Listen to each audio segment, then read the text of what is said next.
In this video, I will be sharing with you a news update on the Star Wars Knights of the Old Republic remake. Disney have actually just talked about the game for once, finally, and I've got the full quotes in this video. But before we do get into everything though, make sure you do subscribe to this channel so you won't miss any future news updates on the KOTOR remake. So over the past couple of months, we've had a lot of back and forth relating to the cancellation of this game, or is it still in development, is it being worked on, all kinds of things. And the most recent update we had before today was that a couple of developers told Bloomberg, who are a reputable outlet, that they are currently working on the game still, despite some places saying that it's not in active development at this moment in time. If you've not seen my videos covering that whole saga, it includes a lot of detail, so I would highly recommend you check that out first. But we do have some actual information coming from the head of Disney Gaming. He did an interview and talked about the KOTOR remake.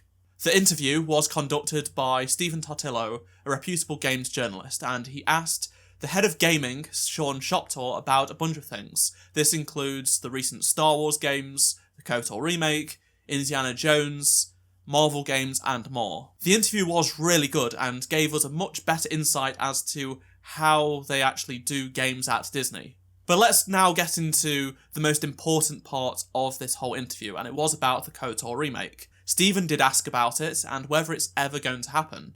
This is what Sean had to say in response.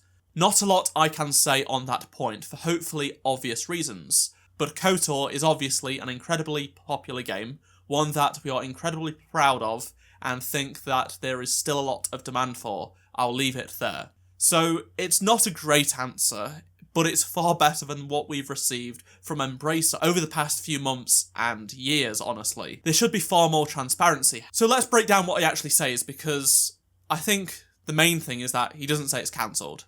And he says there's not a lot that they can say at this point for obvious reasons. The obvious reasons being that it's had some very troubling development that has been reported in the media.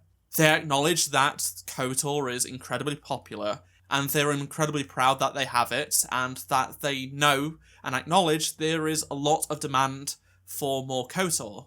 This does back up one of the reports that we got a couple of months ago regarding this, saying that Lucasfilm really want this to happen, they really want KOTOR, and it's obvious that they want it to happen. That's why it's not being cancelled yet, despite all of the issues. It really does suck that this is the most we've had on KOTOR in like 18 months from an official source.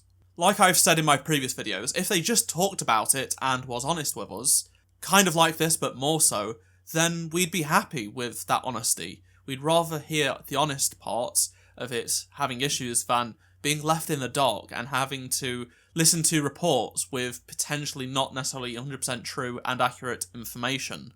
Embracer just have so much going wrong right now. Just yesterday, they cancelled the reboot of Time Splitters and shut down the studio, Free Radical, again. So Free Radical made Time Splitters, they also made Star Wars Battlefront 3, and then when LucasArts was not wanting to get it out the door, even though it was basically done, Free Radical shut down. And then it got reborn 2 years ago, and they decided to go back and do Time Splitters. And then Embracer Group, who brought them back, have shut them down once again, which is very disappointing. And honestly, this is a really sad thing to happen just before Christmas for all of the developers. This studio was local to me.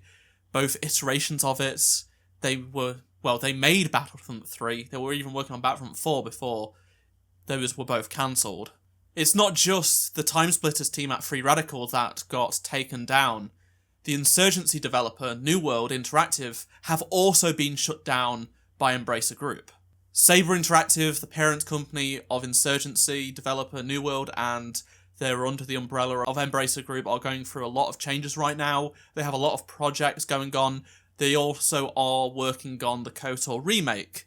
So I do wonder if they feel like they're going to have to cut support for games like this in order to get the KOTOR remake out of the door one day. Please let me know down in the comment section below any of your thoughts on what I've shared with you in this video. And if you enjoyed this video, please do drop a like. I will keep you updated with any Star Wars Knights of the Old Republic remake news as and when it does happen. If you missed any of my previous videos, click on the playlist on screen right now, and I shall see you in my next video. Goodbye.